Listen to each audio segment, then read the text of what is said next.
The exact moment Karen severed the internet line behind my shed, two things happened at once. A low rumble echoed across the sky as an unmarked military drone swooped overhead, and inside my reinforced garden structure, a screen flashed red with a message I hoped I'd never see. Connection to Pentagon secure feed lost. Initiating security protocol. I watched in frozen silence as my cameras picked up her smug little face, snipping the thick fiber line with a pair of garden shears and tossing it into her ridiculous pink tote bag like she'd just done the world a favor. She had no idea she'd just committed a federal offense on par with jamming a secure line during wartime. And the kicker? She did it because she thought the cable was ugly. That's right. Ugly. Let me back up. I live in a pretty average suburb, cookie-cutter houses, decent schools, and unfortunately, an HOA run by a woman who thinks she's a cross between Martha Stewart and a Cold War dictator. Karen. No last name. Just Karen. She insists on it as if Madam President would be too formal and hey, you maniac, too casual. She's known for measuring lawn heights with a ruler, issuing violation letters for mailboxes being too matte, and once tried to write up an elderly couple for having excessively decorative wind chimes. The woman is a menace wrapped in a pantsuit and wielding a clipboard like a weapon. Now, I'm not your average suburbanite. I work from home, but my home office isn't just a desk and a coffee mug that says, World's Okayest Programmer. I'm a contractor for a branch of the Department of Defense. Think satellites, encrypted comms, and signal routing too sensitive for anything short of a hardened, dedicated line. I run one of the Pentagon's secondary signal relays, buried beneath my garden shed in a secure, climate-controlled room with military-grade shielding. Totally legal, permitted, and authorized. But definitely not something you want Karen sniffing around. Which is why the cable was encased, routed discreetly, and marked with warning labels in 5 languages. Of course, Karen doesn't believe in labels, or laws, or logic. The week before this all went down, Karen had started complaining about unauthorized wires during her neighborhood patrols. That's what she calls walking around with binoculars and snapping photos like she's trying to catch a raccoon violating curfew. I'd gotten 3 notices taped to my front door, each one in Comic Sans, accusing me of creating an eyesore with visible equipment. One of them even had a photo of the cable, which I'm pretty sure she had to crawl into my side yard bush to get. I didn't respond because there's no arguing with crazy, and also because I assumed she'd eventually find something new to obsess over, like bird feeders or pinecone arrangements. I should have known better. That Friday, I was on a conference call with a Pentagon comms director, reviewing satellite calibration updates. The feed was clean. The encryption held. Everything was running smooth, until it wasn't. A sharp beep pierced the room, followed by total silence. My screen blinked once, then twice, then went black. I stared at it in disbelief. Then came the alert. Secure link compromised. Not failed. Not disrupted. Compromised. I bolted out to the shed, heart pounding, already imagining worst-case scenarios. A fault in the satellite dish, a hacker breach, maybe even a raccoon with a death wish. What I didn't expect was to pull up the security cam footage and see Karen's bleach-blonde head bobbing around my backyard, holding shears like she was auditioning for an over 40 reboot of Edward Scissorhands. She knelt, examined the line, then casually snipped it in one clean motion. I actually heard her say, "This'll teach him to ignore my notices," right before she turned and strutted off like she'd just won a battle no one else was fighting. My first instinct was to laugh. My second was to check the emergency relay system. No signal. No backup. Nothing. That line was active. It wasn't just part of the job, it was the job. Cutting it wasn't like pulling a plug. It was like yanking a heart monitor off a patient mid-surgery. And now the Pentagon thought we'd been compromised. I didn't have to call anyone. They called me. A scrambled phone line lit up in my pocket. I answered with the code phrase. The voice on the other end was cold and clipped. "Feed lost. Are you secure?" "Negative." Line was physically severed. Unintentional breach by civilian. Visual confirmation obtained. Backup inbound. ETA 6 minutes. 6 minutes. That's how long I had before the quiet little cul-de-sac turned into a federal lockdown. I ran to my driveway just as the first neighbor peeked out from behind her curtains. The distant hum of engines got louder. Then came the black SUVs, 3 of them, plus a tan Humvee with no plates and what looked like a drone antenna sticking out of the top. They didn't even slow down. Just pulled straight up on my lawn and started unloading gear. Karen appeared from around the corner holding a smoothie and a flyer for the upcoming HOA Wellness Mixer.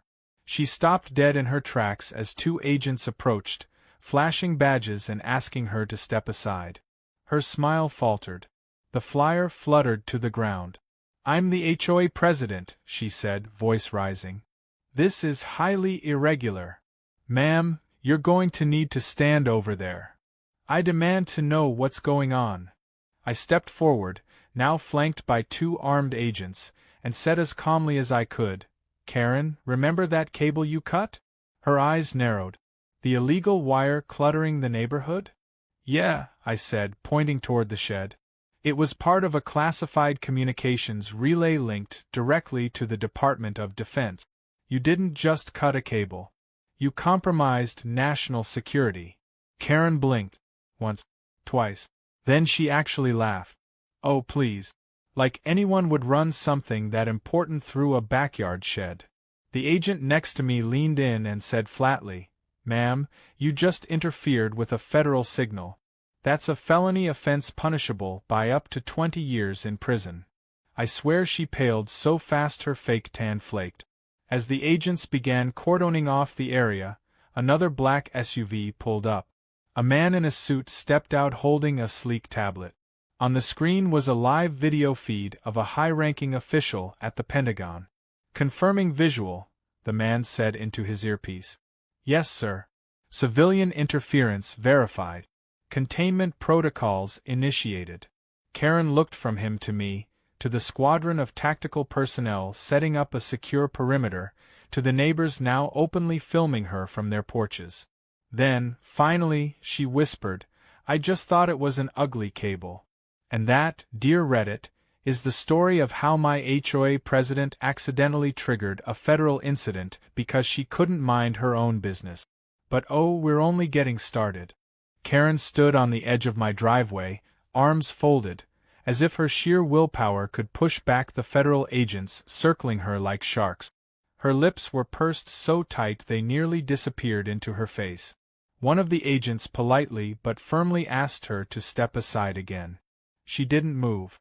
Instead, she threw her head back and barked, "I am the president of this HOA, and I demand to know what jurisdiction you think you have here."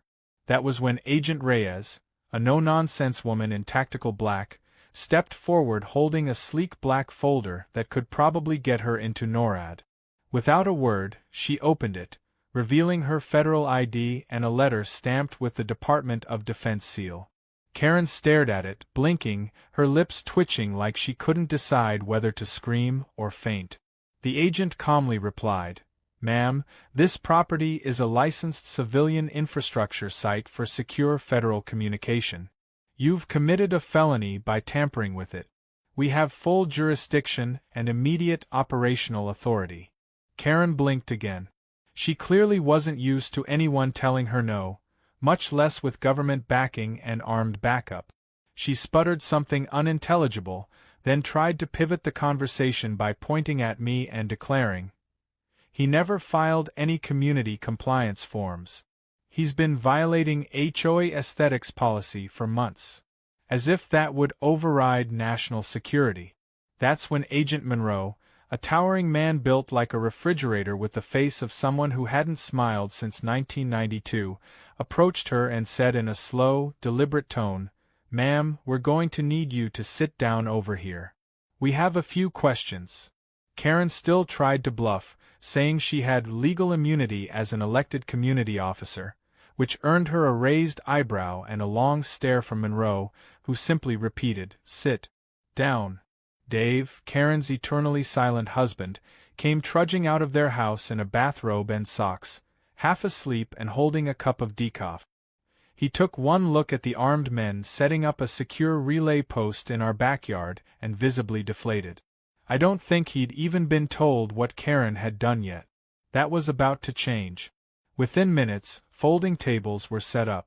Laptop stations deployed. My shed had turned into a federal node. A drone launched from a nearby van and hovered silently overhead.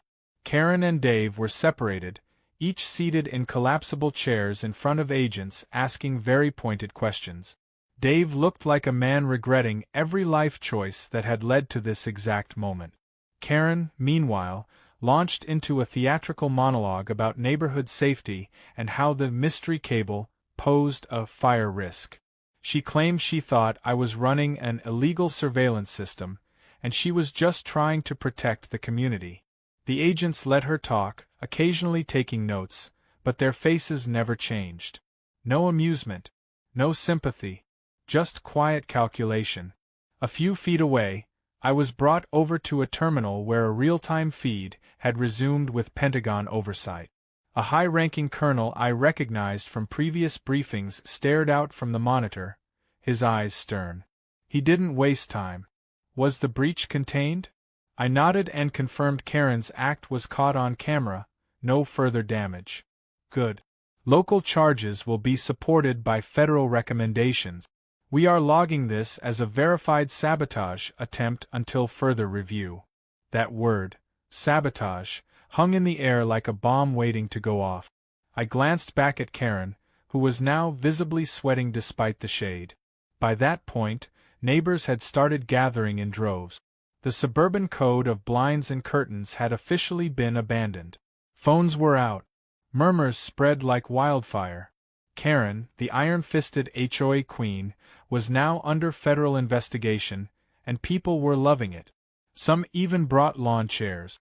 Someone passed me a lemonade. I think it was Brenda from Lot 6. She leaned over and whispered, "So what exactly did she cut?" I leaned in, keeping my voice low. "A live Pentagon uplink cable. You know, minor stuff."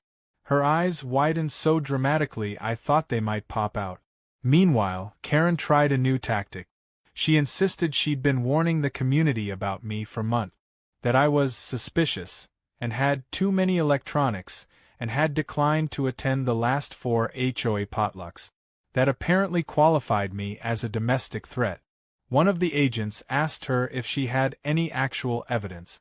She pulled out a stack of printed HOA complaints from her tote bag. Agent Monroe flipped through them and muttered, "You filed a violation for Halloween lights being too bright?" Karen nodded vigorously. They were disturbing the balance of the evening aesthetic.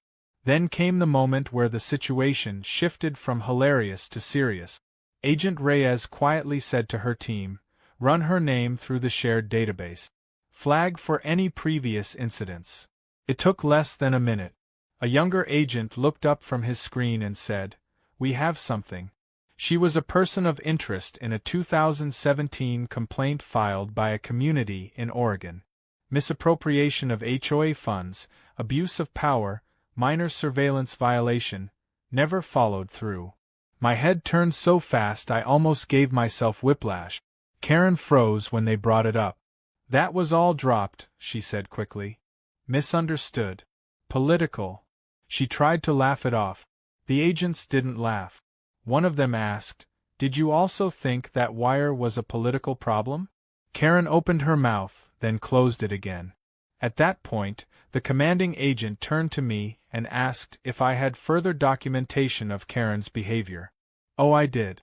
I had camera footage, photos of her violating property lines, audio logs of her threatening to fine people over window tints, even a time-stamped clip of her measuring my grass with a ruler while muttering about non-regulation fertilizer.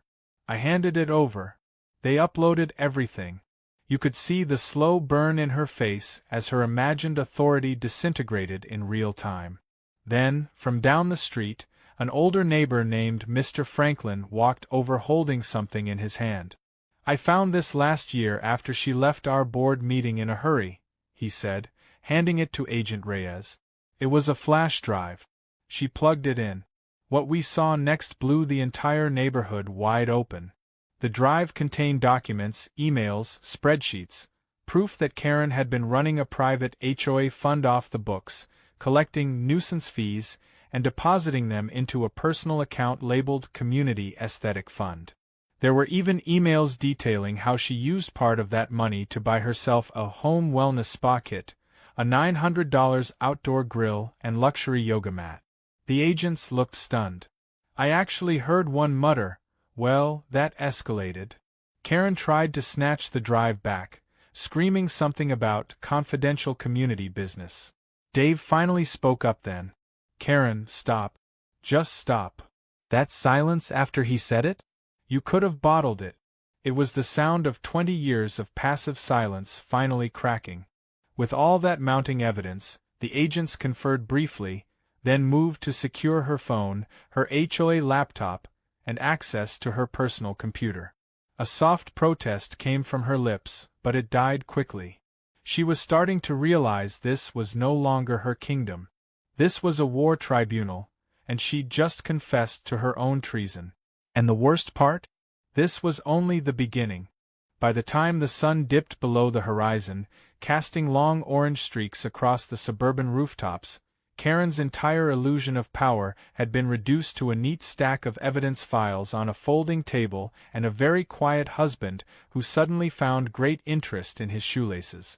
The federal agents were far from done.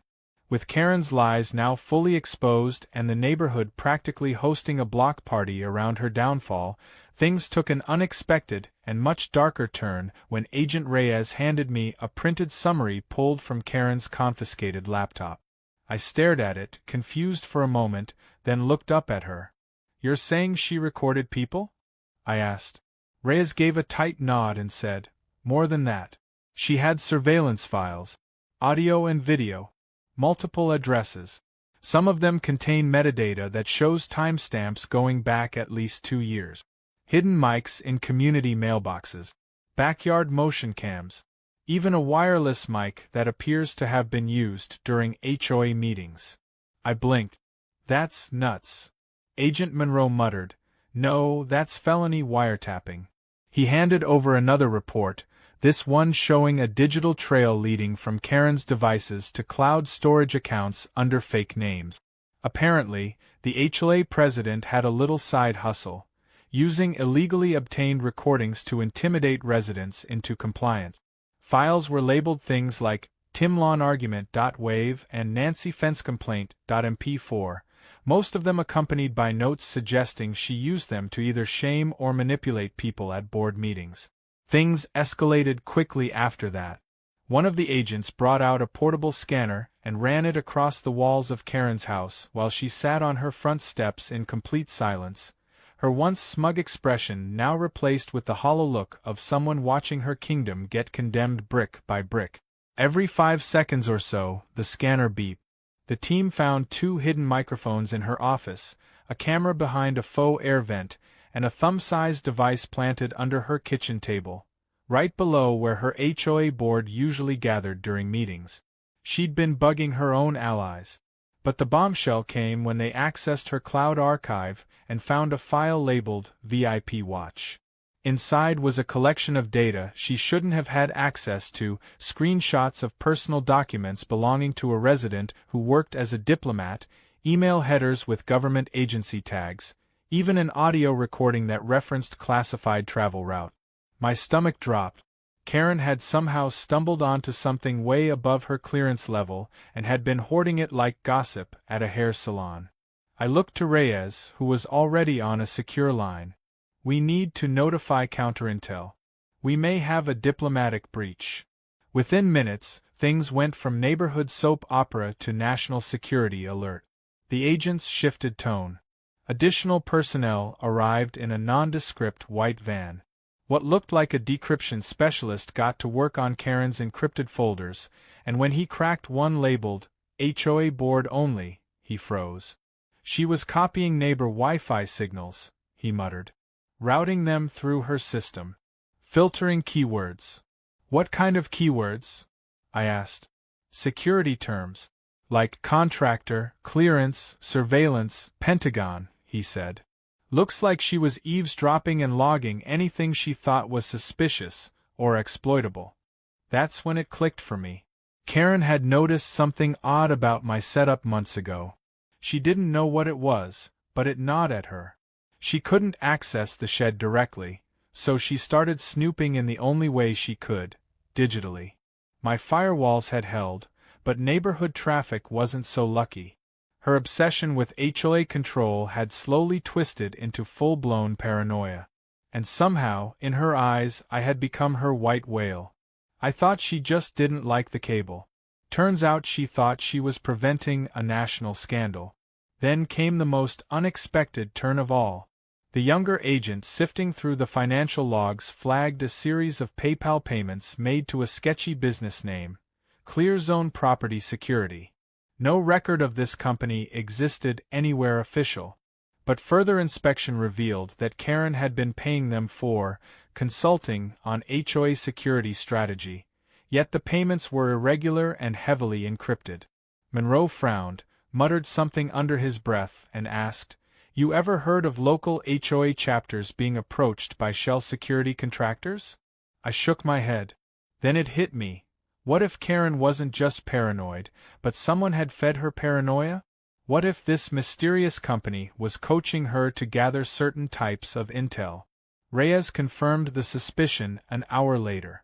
The company was flagged in a previous DHS sting. Suspected of recruiting locals to help track officials or government employees in exchange for favors or money. They operated through front companies, especially in neighborhoods with government-connected residents. She might not have known who they were, but they knew who she was. Karen wasn't just a nosy control freak anymore. She was now a potential asset, willing or not, in a low-grade intelligence operation. A pawn who thought she was playing queen. When they told her, she didn't deny it.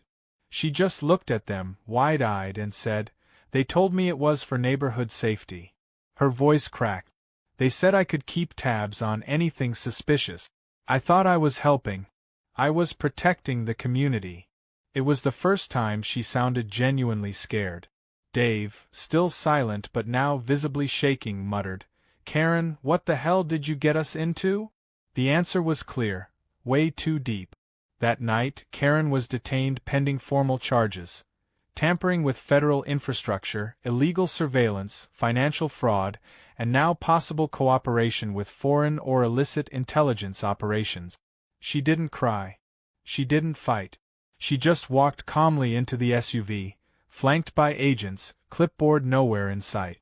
The neighborhood, on the other hand, erupted in whispered chaos. People had known Karen was nosy. They'd suspected she was shady. But no one thought she was installing spy cams or working with shadowy shell companies. The very same woman who once fined a resident for painting their garage door eggshell white instead of approved antique ivory had been unknowingly playing house with real espionage. By the end of the night, Monroe returned to my shed with a solemn look. "You're going to get a new relay," he said. "Higher grade. Full cloak protocol. DoD's upgrading your system. You're now designated a red zone."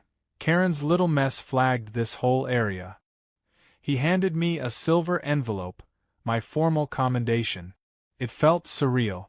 One day, I'm mowing the lawn and checking for package deliveries.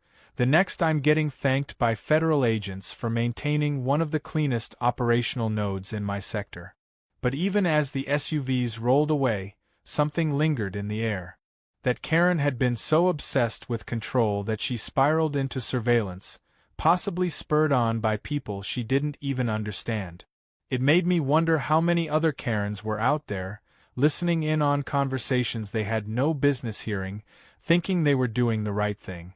One thing was for sure: Karen wouldn't be running the HOA anymore. And based on what was still hidden in those files, the fallout had only just begun. By Monday morning, the news vans had arrived.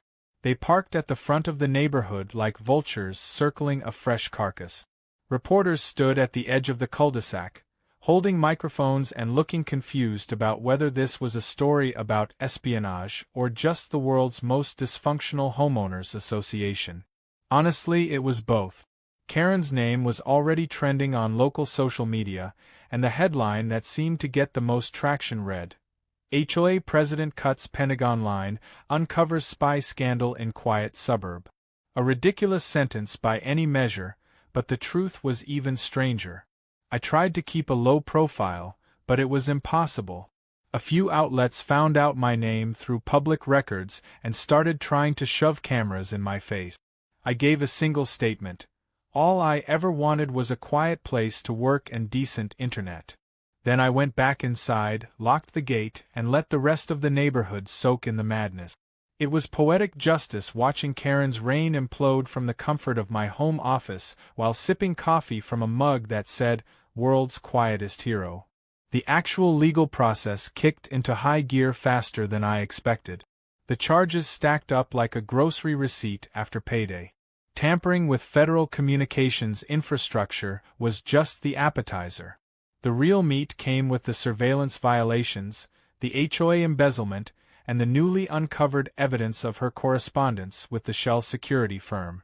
Apparently, those emails contained phrases like recon priority and target behavior flags, which didn't sound like the kind of thing a regular community president should be writing unless she thought she was starring in her own spy thriller. The prosecutors weren't amused. Karen was arraigned by Wednesday. She showed up in court with her hair deflated, makeup smudged, and a public defender who looked like he'd aged 5 years in the walk from the car to the building. I watched the footage online. She tried to maintain her composure, claiming she was just trying to protect her neighborhood, but the judge didn't even let her finish. Bail was denied on account of her being a flight risk, and the courtroom erupted into murmurs when the assistant U.S. attorney mentioned the words, "potential foreign intelligence compromise." Back in the neighborhood, the rest of the HOA board scrambled to distance themselves from her. 4 out of 5 board members immediately resigned. The fifth, a guy named Frank who barely attended meetings and only joined for the free pizza, was suddenly elevated to acting president by default. The look on his face was that of a man who had just been handed the nuclear football and told to babysit it until someone smarter showed up. To his credit, Frank held an emergency community meeting in his driveway that Friday.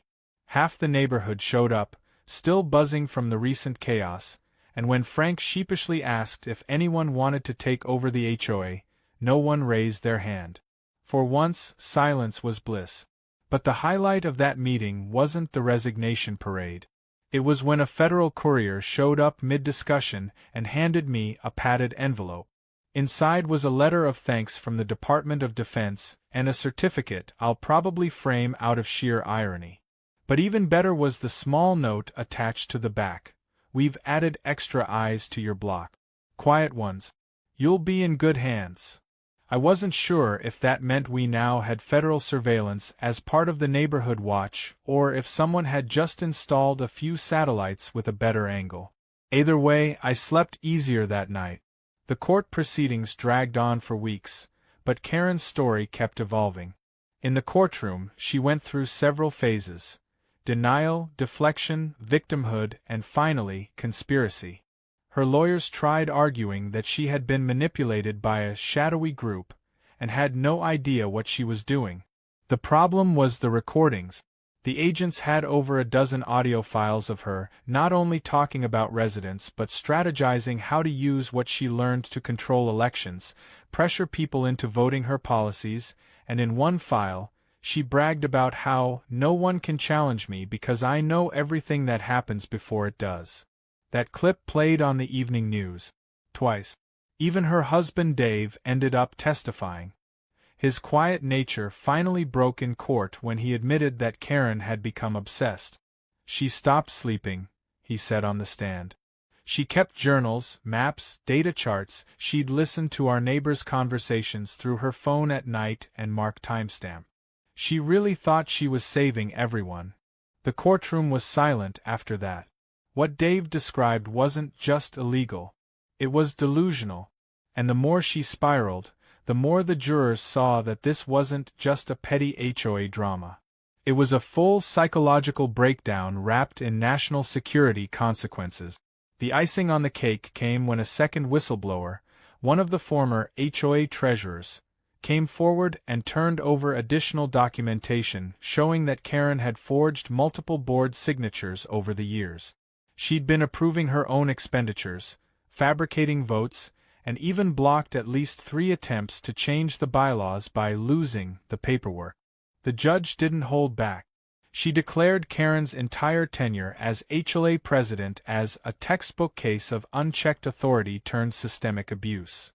Back in the neighborhood, life slowly returned to normal, or at least a new version of it. Without Karen at the helm, the HOA basically dissolved. Frank turned in the office keys and resigned officially by placing a note in the old HOA mailbox that read, "Good luck, everyone." Nobody argued. The clubhouse, which Karen had used as her unofficial throne room, was repurposed into a community co-op. Someone donated couches. A retired Marine who lived on the corner brought in his old grill, and it quickly became a regular spot for Saturday barbecues. The HOA's old meeting table was used as firewood at the first gathering, which felt oddly ceremonial. As for me, the Pentagon sent contractors to upgrade my system.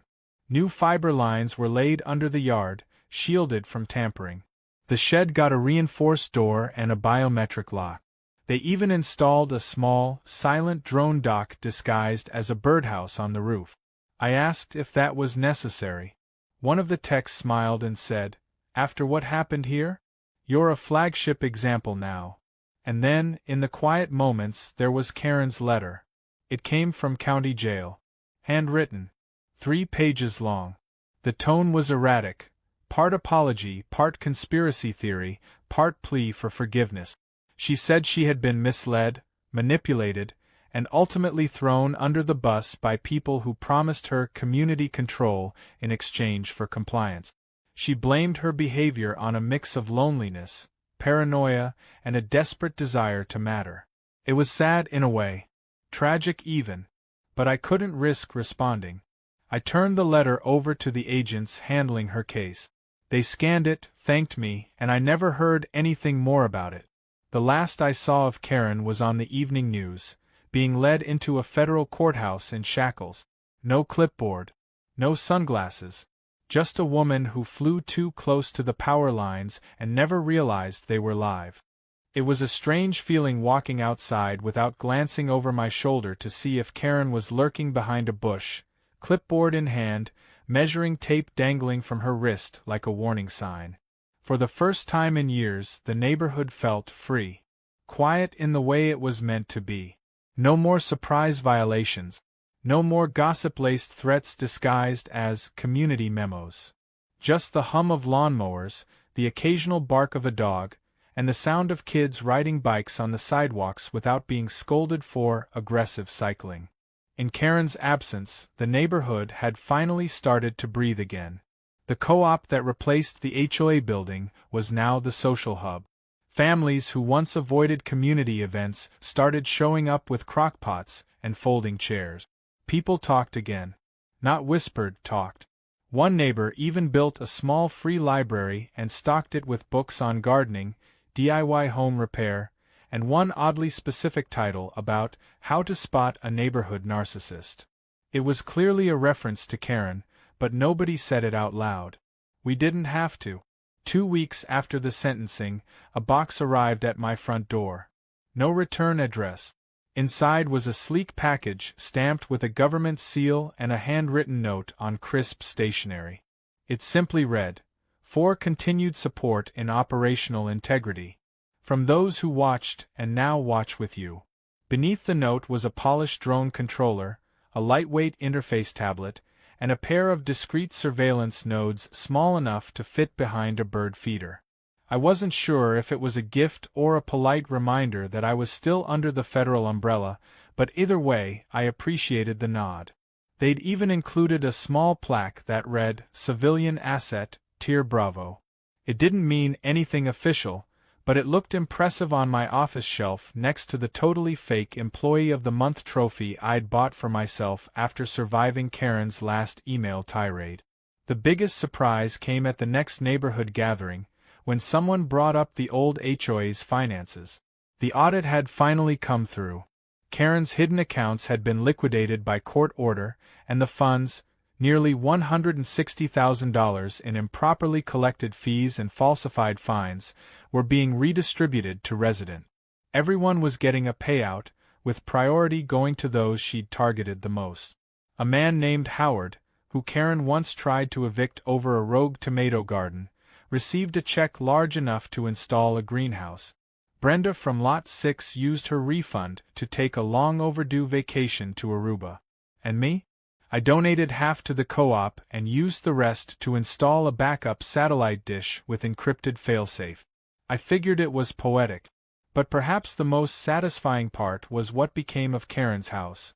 With both her and Dave out of the picture, him having filed for separation and moved to Idaho, it went up for auction.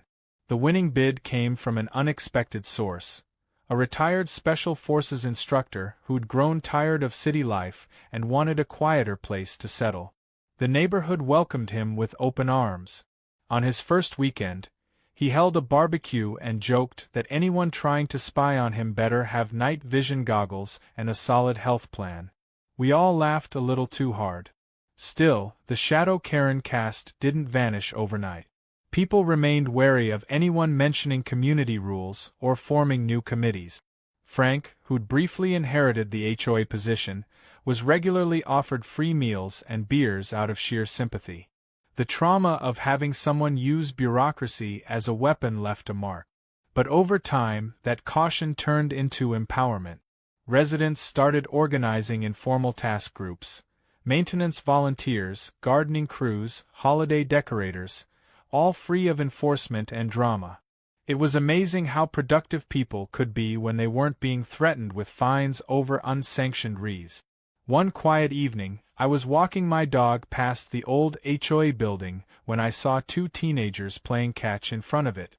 One of them threw the ball too hard, and it hit a leftover sign that read, "Community Conduct Committee." It fell with a satisfying clatter. The kids froze, waiting to be scolded. I just smiled and gave them a thumbs up. They laughed and kept playing. That was the neighborhood I always hoped to live in. One where people made space for mistakes and chose cooperation over control. It was around then that I received a formal invitation to a federal debriefing in D.C. Not mandatory, but strongly encouraged. I went, more out of curiosity than anything else. They housed me in a secure facility just outside Arlington, walked me through what they'd uncovered from Karen's devices, and showed me a diagram linking several other HOAs across the country with similar shady security consultants. Karen hadn't been the only one. Just the first to be caught with such a spectacular level of incompetence.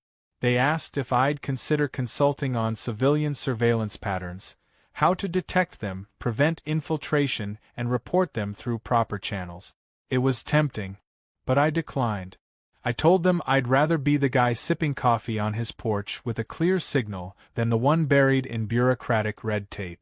They respected that. Before I left, one of the officials gave me a small box and said it was a parting gift. Inside was a pin.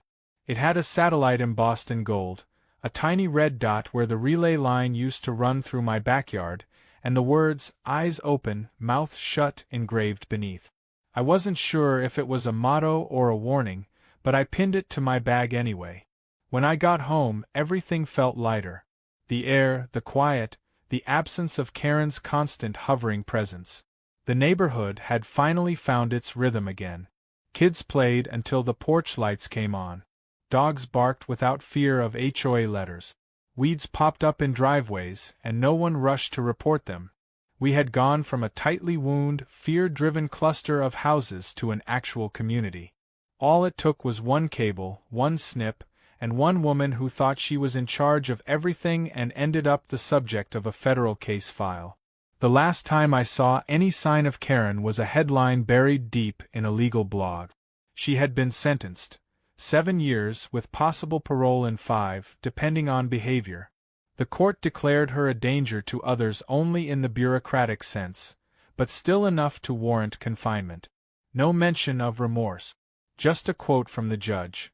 Unchecked control in the hands of the self-righteous is often more dangerous than chaos. Sometimes I still get letters from neighbors thanking me, as if I had orchestrated this whole thing. I didn't. All I did was mind my own business and let the truth do the rest. But the next time someone says one person can't change anything in a neighborhood, I'll point to the shed in my backyard, the drone disguised as a birdhouse, and the echo of a woman who once said, "That wire is an eyesore." Turns out, it wasn't just a wire. It was the thread that unraveled everything.